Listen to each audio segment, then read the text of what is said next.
This is Duke University. Global trade and environmental justice. Human rights issues are still.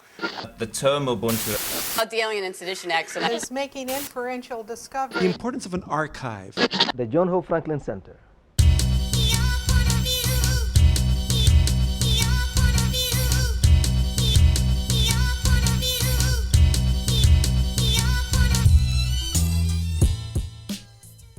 Welcome back to Left to Black. I'm your host, Anthony Neal, and we're joined this afternoon by Professor Jonathan Gayles, Professor of African American Studies at Georgia State University, and a filmmaker, director of the film Scripts and Black Supermen, Black Masculinities in American Comic Books. How you doing today, Professor Gayles? I'm here with Anthony Neal, so I couldn't be better.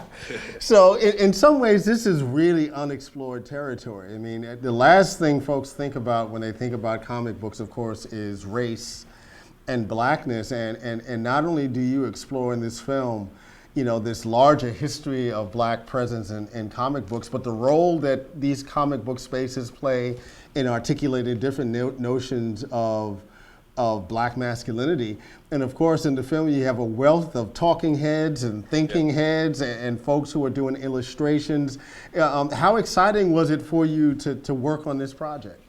You know, it was very exciting and also very affirming. You know, I grew up reading comic books, and there was always this sense of frustration, this dissonance. And I had a sense that I was dreaming someone else's dreams. I loved comic books. They provided me with a sense of escape in the kind of liminal space I was living in as an adolescent. But, you know, all of the heroes were white. And you know, I picked up actually this book here, Luke Cage, one of my old school comic book superhero. I was out with my wife, Pam, in Little 5 Points here in Atlanta. And I picked this old trade paperback up and decided to, I'll look at it, you know, just for old time's sake. And I started reading these comic books, and I was really offended by what I saw, offended because the images were so problematic, the storylines, the narratives were problematic, but also offended because as a young person, I consumed Luke Cage. I loved Luke Cage, and I consumed him uncritically.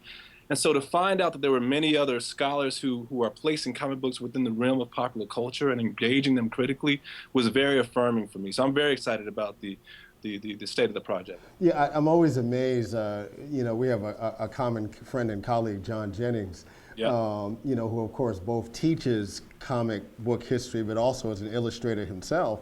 And to see how locked in he often gets, you know, and almost entranced, talking about the details of this. I have to wonder, you know, you've done this documentary, right? And of course it's going to be distributed by California Newsreels. Absolutely. You know, shortly. But you've been traveling the country, you know, with this documentary. It was, you know, an official selection and winner of Best Documentary Feature at the 2010 Urban Media Makers Film Festival. What has it been like to screen the film? And we're talking to Jonathan Gayles about his new film, Scripts and Black Supermen, Black Masculinities in American Comic Books. What's it been like to go out traveling with the film and to be able to engage with audiences? Many of them who felt the same way you did about this kind of absence of a sophisticated presence of blackness in comic books. You know, it's really interesting. You know, I go to a festival and I do a Q&A afterwards, and there are all of these adults, you know, people my age, 40 and up, who, you know, sometimes people will say, you know what, I always had a problem with that particular character. Or that always bothered me growing up. You know, why is Luke Cage wearing chains? You know, why is he bound to Harlem? You know, why this, why that? And so it's always this sort of, I'm going to use the word affirming again. You know, you find out that you're not isolated in the way that you might have felt as an adolescent, because we're talking about people thinking retrospectively about these superheroes. These are the first African-American superheroes in comic books.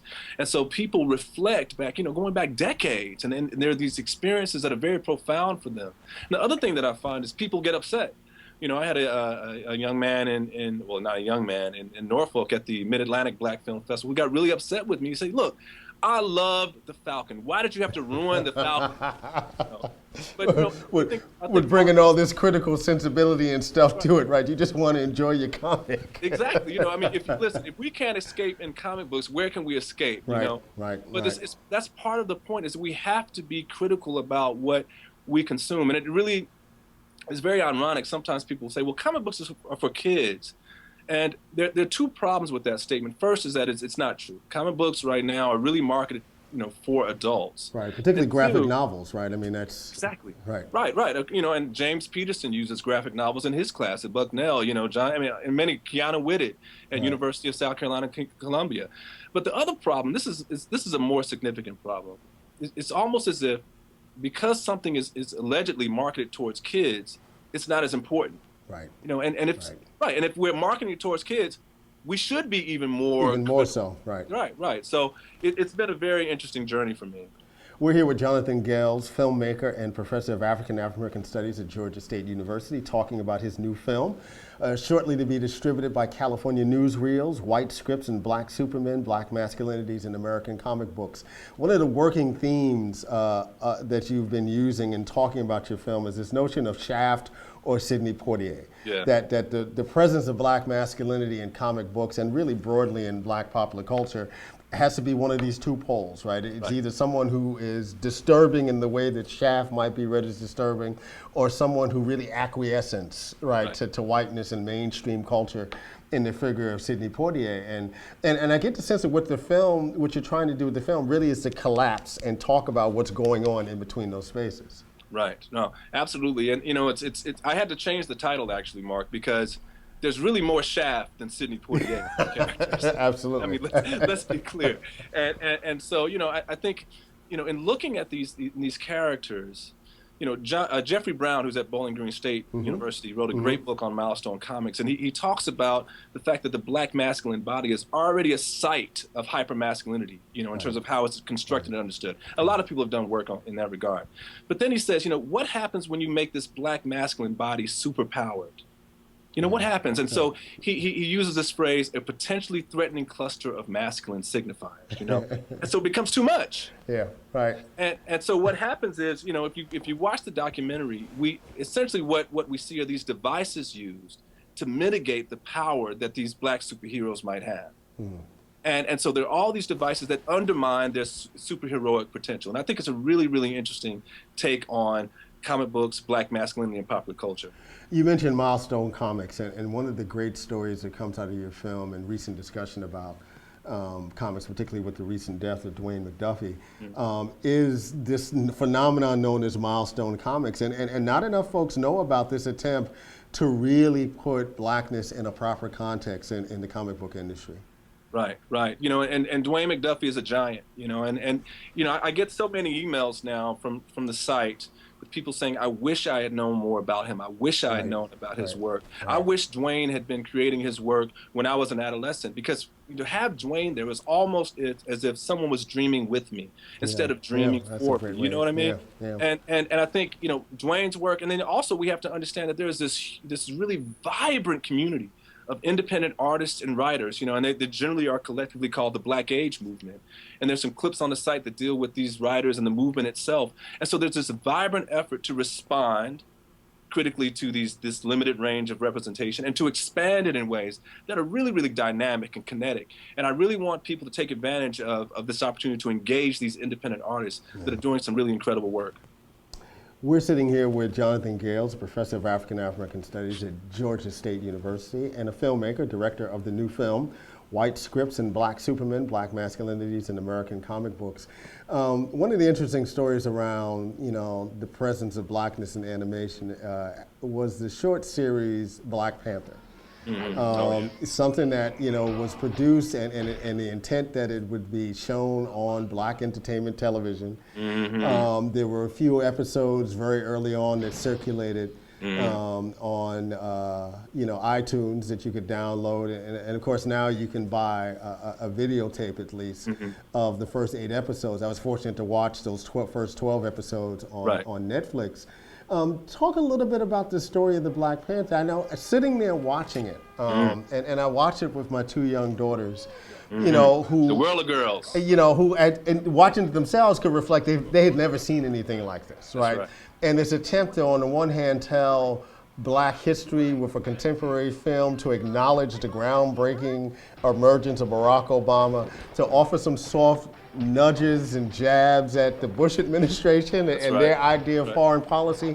It really, for me, was a very exciting and rewarding visual and consumption appearance, right? Why doesn't BET pull the trigger on this, right? Why isn't this something that, as I think about, this kind of renewal, I talked with Kelly Jones, the art historian, earlier, and I talked about this idea that there's a sense that Black culture is fatigued, right? At least as it's expressed in mainstream popular culture. And I looked at Panther, and this was something that was exciting and refreshing. Yes. Why does it die? Right. Mark, I know you're not really asking me to explain. Come on, man. Come on. But I think I would certainly agree with you. It's a groundbreaking series, and it's completely tragic that more people don't have access to. Right, and haven't seen it. Right, absolutely. It's a tragedy. Julian Chambliss, who's at Rollins College, wrote something about this, where he talks about this idea of digital access, and so you have this empowering character, and yet you have to order it online, go on Amazon, etc. Right. And I think it really does speak to, a broader context for the documentary, really, which is certain scripts are acceptable, certain scripts are not. Right. And the idea of a Black Panther character like that doesn't really fit into the framework. Now, the other thing that's interesting about the Black Panther is, if you look at the original Black Panther, when he first emerged, he's a powerful character and all that. But in the first issues, he's serving white men. Right. Right. You don't see him in his own country. At least McCutcheon has a brilliant take on this. Right. And so then you have this distinction between an African superhero versus African American superheroes. And the African superhero is somehow allowed to be a bit more powerful, allowed to have a bit more authority over his environment. Well, African American superheroes are not. So there's a lot going on in terms of how we understand these characters. We're here with Jonathan Gayles, who's a professor of African American Studies at Georgia State University and a filmmaker, director of the new documentary, White Scripts and Black Supermen, Black Masculinities in American Comic Books. What's next for you, Jonathan? I'm working on another project now looking at a retrospective analysis of the Ebonics debate. And I just started shooting some interviews with some people that were on the ground, people that are still on the ground dealing with, race, culture, language, educational policy. I'm really, really excited about it. And I need to say that I attended the Center for Documentary Studies Summer Video Institute 3 or 4 summers ago, and it was a at Duke University. It was a very, very rewarding experience. So I want to give those people a lot of credit because they taught me a great deal. So I'm interested in this Ebonics documentary and a few other projects as well. Well, thanks for joining us this afternoon, Jonathan. Hope everyone will get an opportunity to see your film, White Scripts and Black Supermen, Black Masculinities in American Comic Books. And again, thanks for taking your time out to spend some time with us on Left to Black. Hey, good to see you again, Mark. Thank you.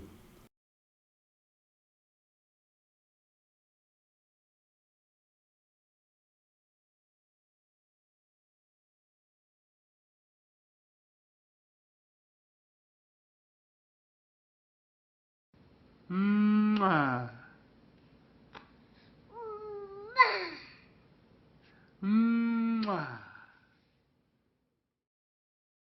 And in comics, there are 2 kinds of black people. There's Shaft, and there's Sidney Poitier.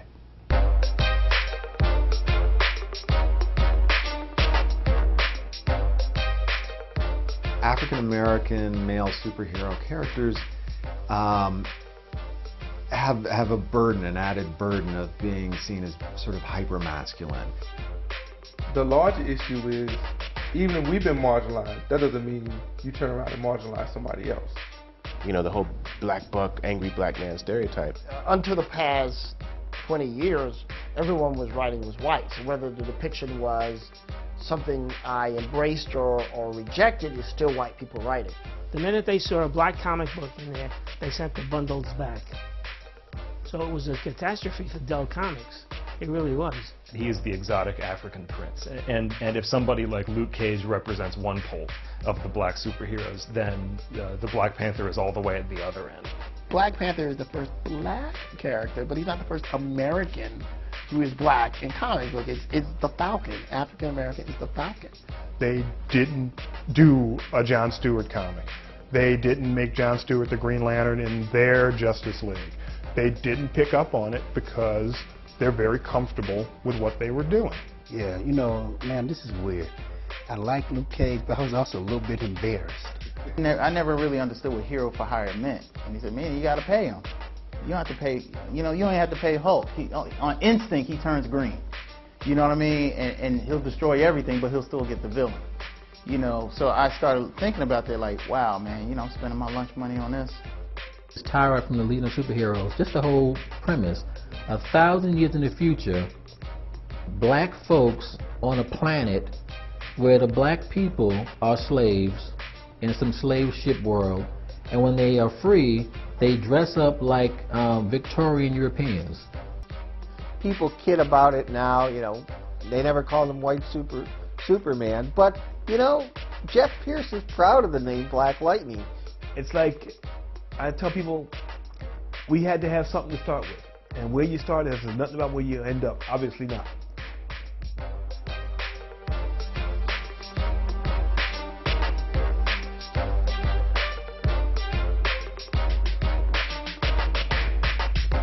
Welcome back to Left of Black. I'm Anthony Neal, your guest, and we're joined this afternoon by Professor Alondra Nelson, Associate Professor of Sociology at Columbia University, and she also holds an appointment in the Institute for Research on Women and Gender.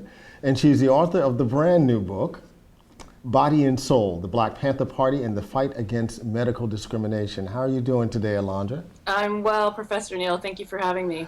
We're so excited to have you on the show because we're really excited about this book. Let's go back. I mean, it's October now of 2011. It's the 45th anniversary of the founding of the Black Panther Party, which was founded in October of 1966. What drew you to the Black Panther Party? Yes, what a great question, and thanks for mentioning the anniversary, which is a really important one. I mean, what drew me is that I was interested as a graduate student. This book was my dissertation, or was my dissertation was an early version of the book, and I was drawn because I was interested in thinking about African Americans' relationship to science and technology, and I was looking for sites to do that. So I didn't go to the project initially as a Panther scholar, although I proudly bear that flag now. I went there looking for, thinking in particular about their sickle cell anemia work as a way to think about black bodies and race and politics together. I mean, one of the things that's interesting about the work that you do with the Panthers, they're very visible icons from that particular period. Part of it was the media presentation of the Panthers, very much trying to, catch this sense that there was something really radical occurring within the Black Panther Party, the stylishness of the berets and the leather jackets. And even some of the research that's been done on the Black Panther Party since then, and even the way that the hip hop generation has embraced them, has really picked up on these stylistic aspects of it. There's a nostalgia about their look and their style, but you pick up on a whole nother dynamic of the Black Panther Party. This idea of serving the people, this idea of survival programs, and of course, this is where you come in to talk about this very rich legacy that the Black Panther Party has in terms of addressing the medical needs and the health needs of black communities. How difficult was it to find information on this particular aspect of the Black Panther Party? It was difficult. I won't lie and say it wasn't, but it was wonderful also as well to slowly peel back the layers of this really important work that they were doing, and to be able to contextualize the Black Panther Party's health work in the larger trajectory of black activism around health issues that we also don't know as much as we should about, and to also recontextualize them alongside, the women's health movement and radical activists and the student movement that were doing health activism. So I did all sorts of things. I did field work. I went to the sites where the clinics used to be, where chapters used to be. I went to contemporary locations where I argue that there's a legacy of Black Panther health activism in places like the Common Ground Clinic in New Orleans. I went to the Common Ground Clinic in 2006. I went to a clinic in Seattle that's in a neighborhood where a Panther clinic was, and also in 2006. And so the Panther work is, so I also did archival research around the Panther work, and lots of different archives, NYU, University of Washington. So it was a really sort of pell-mell methodology, but it was a joy to do. You're watching Left of Black, and we're joined this afternoon by Professor Alondra Nelson, who's Associate Professor of Sociology at Columbia University, the author of the brand new book, Body and Soul, the Black Panther Party and the Fight Against Medical Discrimination. That's the University of Minnesota Press. 2001. One of the things that I really appreciated about your research and the book, you know, with all the chatter in the last year or so around quote unquote Obamacare, and folks having almost to make the argument that these radical changes, not really radical, but these major changes in healthcare reform in this country actually will impact upon the Black community in very significant ways, Black communities in very significant ways. But you know, give us a longer view, what you call the long history, right, the long civil rights movement, of really the antecedents to even the Black Panther Party being engaged in this way. So use the example of Providence Hospital, Booker T. Washington and his National Negro Health Week. Yes. Talk a little bit about these early movements, you know, much earlier, that were really fixated on this notion that the race had to be fit, really, to be able to survive. Yeah, absolutely. So yes, I use the phrase the long medical civil rights movement to talk about the fact that racial health disparities have been a long-standing problem that Black communities have had to deal with, and that and what I do in the first chapter of the book is go back through some of the more prominent movements in the Black freedom movement and sort of tease out through that all of the health work that communities had to do, partly because for many decades Black health was segregated from white health, so you had Jim Crow in healthcare, and then you had just issues that weren't being addressed by the mainstream health sector that Black communities were trying to address. And so, you know, I think partly what I'm trying, there's two moves here. One is to reimagine what the Black Panther Party was and did, and a second is to put them in a genealogy of health work around in Black communities. And so that allows us to look back at the Garvey movement and at the UNIA and think about the Garvey movement as a movement that was also a health social movement, among other things. The Black Cross nurses, right. Yes, and the Black Cross nurses, right? We can think about, you know, we can even, you know, put up photographs of Black Panthers wearing white coats and working in their clinics alongside the white-coated Black Cross nurses, right? And think about the juxtaposition of that image as having a distinctive sort of historical legacy. And you mentioned National Negro Health Week, Booker T. Washington, the formation of independent institutions like Providence Hospital in Chicago.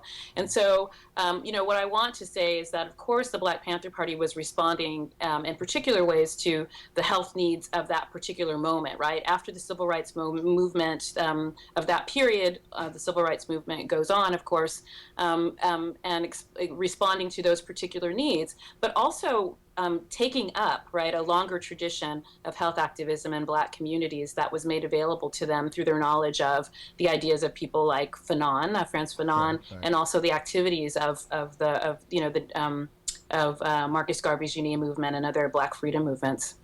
One of the things I also found very interesting about the book, you mentioned on the one hand there was a segment of the community that was interested in building independent Black medical institutions, hospitals, et cetera.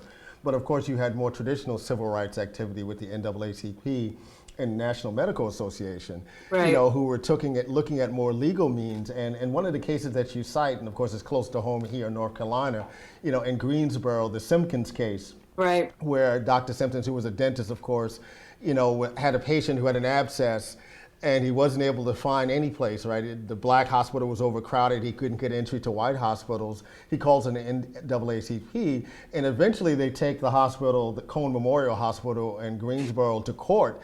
And there's some dramatic changes that occur out of this, you know, attempt to legally address this fissure, if you will, in terms of Black health care. Right. Yeah. I mean, I think that the Simpkins case is so interesting, and I write about it as a counterpart to the Brown case, right? So we have the sort of overarching mainstream desegregation struggle, civil rights movement struggle, and then we have, you might take the Simpkins case as being symptomatic or paradigmatic of the medical civil rights movement, right? Of a way of attempts by Black communities to use legislation and the court system to desegregate hospitals and medical care. You also talk about SNCC and during the height of the civil rights movement. Yeah. And the fact that they, you know, very clearly understood that they were going to be directly in all kinds of danger. They're going to deal with all kinds of violence against their bodies. and thought it was really important to make sure that there were medical folks equipped with medical training to be able to address on the ground the kind of violence that was going to occur, the response to the kind of violence that was going to occur. Yes, absolutely. SNCC is critical in this story for two reasons. One, because, as I write in the book, I mean, part of what we often forget about all of these marches that were so, audacious, were so brave is that, they were often risking life and limb to sit in at counters, to walk across bridges, to desegregate parts of the South. And that meant that you needed medical care. And part of what SNCC did, beginning with Freedom Summer and over the course of the civil rights movement during that period of the late 1950s and early 1960s, was provide health care, and they did that in part through partnering with an organization called the Medical Committee for Human Rights, and that was basically the medical arm of SNCC. And those were a lot of, like Freedom Summer, a lot of white students, some African American students, healthcare students who were working in the health professions, came down to provide healthcare. And it was in that moment there were people like Jack Geiger, who's an important still health activist figure here in the Northeast, who realized that it wasn't only healthcare for the activists that were needed. There was healthcare desperately needed for the Black communities in the South. And so people like Alvin Poussant would stay in the South and work on health clinics there, as would Jack Geiger. Geiger would also start clinics in Boston. And a lot of the student activists, the health professional activists who worked in these clinics would go on to help establish clinics, Black Panther clinics, in cities in the Northeast and in the West, and places like Chicago. And you mentioned how critical that was, because very often the Black Panther Party would draw on talent and skill in the medical fields who were not necessarily politically aligned with the Black Panther Party, but understood the value of the kind of work that they were doing in that regard. Yeah, it was complicated. I mean, I think partly with the book's, the book's mission is not to make a bigger claim necessarily about the Panthers' coalition politics, but I think implicitly it does, right? Yeah. And so, the thing about healthcare and about health activism that's different from other forms of activism is that you need experts. Even if you don't want experts, you need a certain level of experts. And so I think the Panthers, so this was a time in which the Black Panthers were at the same time critiquing the fact that Black poor communities were often left to go to public hospitals that were understaffed, and that were, when they were adequately staffed by medical students and nursing students who weren't getting necessarily the sort of most expert care. But on the other hand, the Panthers also relied on what I call a sort of tier of trusted experts, people that they worked with, that they vetted, that they trusted, who were at the same time medical students, but that they felt that they could trust them to come into the community, or that they could refer people to these particular people at public hospitals to go and see them and treat poor Black people well in these medical facilities. You're watching Left of Black, and we're joined this afternoon by Professor Alondra Nelson, a professor of sociology at Columbia University, the author of the important new book, Body and Soul, The Black Panther Party and the Fight Against Medical Discrimination. There's an interesting segue that you make in the book, particularly by the time founder Bobby Seale is really dictating to all of the Black Panther chapters that they open up, these people-free medical clinics. Right. And in your mind, it's an interesting shift, right? Here they had been in the firing line for so long. The losses are significant. The number of leaders and rank and file who are incarcerated are significant. A politics of confrontation is really giving away to a politics of more directly addressing the lives of Black folks. Not that the confrontational politics weren't important, right? But the damages were real, and the losses were real in that sense. And so you get this interesting kind of shift again to serving the people, the setup of the free clinics, but there's also tensions within the Black Panther Party, right? That this isn't real revolutionary work. This is what Ellsworth Cleaver said. This is a critique that they're getting from Maluna Karenga and United Slaves. Absolutely. Talk about, Huey Newton and Bobby Seale negotiating this new terrain and territory for the Black Panther Party. Yeah, I'll say a few things about that. I mean, one of the things I'm trying to argue is that there was a sort of shift in emphasis, not a wholesale shift. So community service programs had always been a part of what the Black Panther Party imagined themselves as doing, but there became a register from, the Black Panther Party for self-defense, let's say, to the Black Panther Party for medical self-defense, right? But that, that's one way to think about the shift. And it's precisely the case, as you say, that there were this politics of confrontation. I mean, they were real real costs. There were Yeah, real right. life costs to the direct confrontation with police brutality that the Black Panther Party embarked upon. And you see it sort of poignantly manifest in the fact that a lot of the community service programs are named for martyrs in the party, right? Are named for people who die in confrontations with parties. So the Los Angeles clinic was named for Bunchy Carter, who died at UCLA. The clinic in Chicago comes to be named for Fred Hampton. And so there was a way in which the medical clinics directly reflected the sort of legacy, what the legacy of confrontation meant and the cost to lives. On the other hand, as you say, it was the case that the turn to service programs was, one of the things in which the split in the party vacillated on. It was one of the stakes in this debate. And so, Seal and Newton for a lot of this time was still in jail. And so, Bobby was working, Seal was working with Newton through conversations while he was still incarcerated, talking about how to change the direction of the party. And of course, Eldridge Cleaver wanted to, and people who were allied with him wanted to really have an underground sort of militia operating. And you see this in the way that the clinics play out. So the clinics are more likely, they were in Chicago. A lot of the clinics I write about are on the West Coast. The clinic presence in New York City is quite small. I did talk to a few people who did some of the health work in New York City, but the imprint of the clinics is a lot smaller in New York because the New York Panthers and the New York 21 were more aligned with the Eldridge side of the party, which was more committed to direct confrontation. Absolutely. And it's interesting because it's something that these social programs, they're not lost on the powers that be in terms of the U.S. government. I mean, remember J. Edgar Hoover very early on, describes the most dangerous aspect of the Black Panther Party was in fact their breakfast program. Indeed. And the fact that, they were very conscious to name these institutions out of important martyrs within the movement speaks a great deal of the kind of ideological significance that they saw in terms of these institutions. You're watching Left of Black. We're joined by Professor Alondra Nelson, author of the brand new book, Body and Soul, The Black Panther Party and the Fight Against Medical Discrimination. That's University of Minnesota Press, 2011. If there's a real great success story out of this moment for the Black Panther Party, is the work that they do on the ground, and probably better than any other institution, in getting the word out for African Americans about sickle cell anemia. And of course, this is research that's coming out. Folks are starting to put together the dots, crossing the T's and dotting the I's, if you will. But at the same time, the challenge of getting the word about this out to everyday folks, and the Black Panther Party through their clinics really did an extraordinary amount of work in this regard. Yeah, I do think it was extraordinary. I mean, they did pretty incredible public health education, and they used their newspaper, they used television appearances. I write about an appearance on the Mike Douglas show that we old heads will remember. The young heads will have to Google it to look up what it was. But it's absolutely fascinating. I mean, to be on the Mike Douglas show, they were on the week where Yoko Ono and John Lennon were hosting, were guest hosting. And a guy named Don Williams, who was a medical student, an African-American medical student at Stanford at the time, who was working with the party on their sickle cell work, talks in fine technical detail about what sickle cell anemia is on a molecular level. In their newspaper, they ran, there was a cover image of the difference between circular, healthy red blood cells and sickled blood cells. They showed people sort of microscopic images of the slides.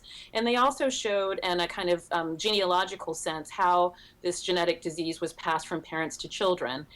It was actually quite extraordinary. In addition to that really sort of nuts and bolts work that they did around spreading about education, doing public outreach and education about the disease, they also had a kind of ideological spin about the disease that was quite fascinating. So some of the disease, the way that the disease was interpreted, for example, in sort of evolutionary biology, as many of your viewers will know, was related to whether or not a region had malaria and the ways in which the carrier status for sickle cell anemia could provide protection against malaria.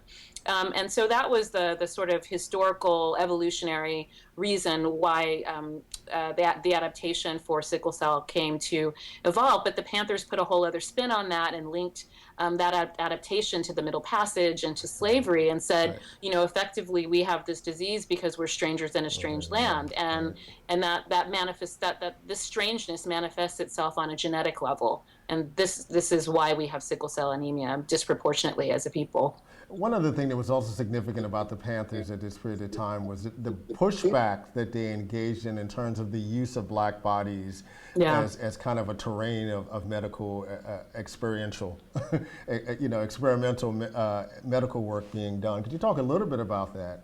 Yes. I think what the Panthers are so important, particularly in this moment where we've been talking as a community about Harriet Washington's book Medical Apartheid, and more recently about Rebecca Skloot's work on Henrietta Lacks and her family. The Panthers offer us an example of how black communities resisted and refuted these kinds of claims, pathological claims about black bodies. And I think it's an important counterpoint for the narratives about medical apartheid. We absolutely need those narratives, but we need to also understand that if we look back across African American history, there have been important moments where black communities have challenged these kinds of claims about black bodies and medical discrimination. And I think it's an important legacy for us to sort of take up, and it's also a usable past for contemporary health politics. And as I try to suggest in the book, the Panther health activism was unique from, say, women's health activism of the 1970s, in that it had to attend to the fact that black communities historically were both underserved by the medical community, so that part of their activism was about getting access to health care, but part of it was about protecting communities from medical abuse. And I think this makes black political activism in some ways kind of distinctive, right? Health social movements are often about access, but the Panthers also had to protect the communities. And the case I write about is a situation in 1972 at UCLA, 1972-73, where some researchers at that university were trying to start a center to study biological models of violence effectively. And some of the research proposals were more controversial than others. On the more controversial spectrum were research studies that were disproportionately targeted to black and Latino male youth, both and those that are incarcerated and also those in Los Angeles public schools. And one of the research protocols proposed using invasive brain surgery as a way to curtail violence. So there was this sort of assumption that the urge to violence was a biological one. It was some sort of biological mistake that could be corrected through some manipulation, invasive manipulation of the brain. And the Panthers really, for lots of reasons, right? I mean, I think that moment in the Black Power mixtape where Angela Davis is talking about the causes of violence, right? That moment in that documentary is just so powerful, really sort of sums up what the Black Panther argument was against this center, right? Which was that violence is about state oppression, violence is about police brutality, violence is also about U.S. imperialism in the Vietnam War. Violence is, as H. Rap Brown said, as American as cherry pie, right? And so to try to isolate it and make it about individual black bodies was just ridiculous in the sort of Panther ideological frame. And also if you think about the way in which they took up the sort of philosophies about what violence was and what it meant from the work of Fanon and Che Guevara, they had a thoroughgoingly different definition and understanding of violence. You're watching Left of Black. We've been joined this afternoon by Professor Alondra Nelson, who is the author of the new book, Body and Soul, The Black Panther Party and the Fight Against Medical Discrimination, University of Minnesota Press, 2011. When all is said and done, one of the things I think is always an important story about the Black Panther Party is that they really were committed to empowering people on a local level. If there's a critique to be made of black political engagement in 2011, is that it really is so much focus on a national structure as opposed to addressing issues that are on the ground. When all is said and done, what do you think is the most lasting legacy, the lasting legacies of the Black Panther Party and their desire to really address health disparities in the black community?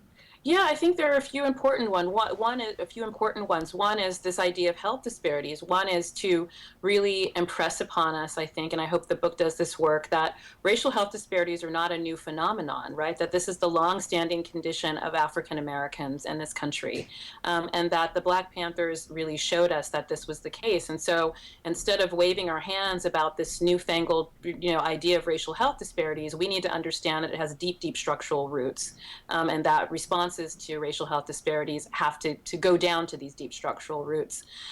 Secondly, so many of the people that I interviewed for my work for this book, rather, continue to do health work. So one of the people I interviewed on numerous occasions is a wonderful physician named Tolbert Small, who was the personal physician to Huey Newton, who visited Angela Davis and saw to her health when she was in the Marin County Jail, who tended to the healthcare needs of the Panther children, and who also set up the sickle cell anemia campaign. He was the director of the Panther sickle cell anemia outreach.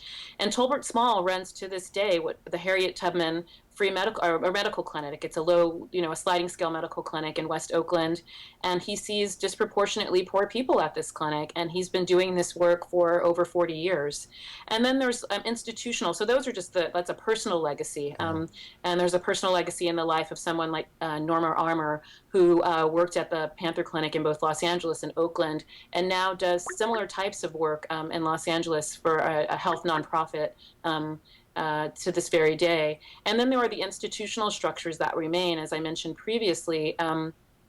Malik Rahim, who was a member of the Black Panther Party in New Orleans, basically says, when the health care infrastructure in New Orleans collapsed in 2005 as a result of, neglect and natural disaster, that he knew in the face of this collapse that he could start a health clinic with a few colleagues because he had done it as a Black Panther. So he, effectively he says, we did it already with the odds against us and with few, very limited materials and tools. And so I knew I had a conviction that I could do this again.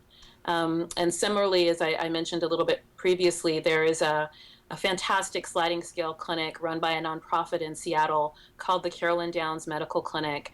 And that clinic bears the name of the former Black Panther who started in 1968 the Panther Clinic in Seattle in that same neighborhood. And when you walk in that clinic today, the logo of the clinic bears her image. So it's a Black woman with a short afro taken from the 1970s. And there's a sort of plaque when you walk in that says, we're continuing the work of the Black Panther Party at this very site. The book is Body and Soul, The Black Panther Party and the Fight Against Medical Discrimination. The author is Professor Alondra Nelson, a sociologist from Columbia University. Also the editor of Technicolor, Race, Technology, and Everyday Life, and the forthcoming editor of Genetics and the Unsettled Past, The Collision of DNA, Race, and History. Thank you very much for joining us, Alondra. Thank you so much, Professor Neal. Take care. You too.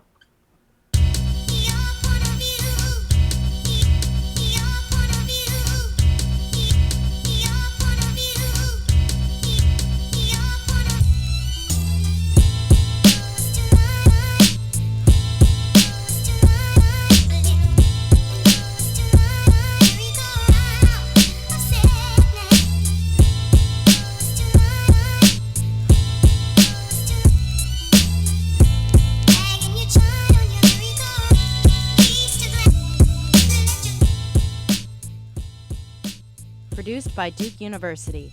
Online at duke.edu.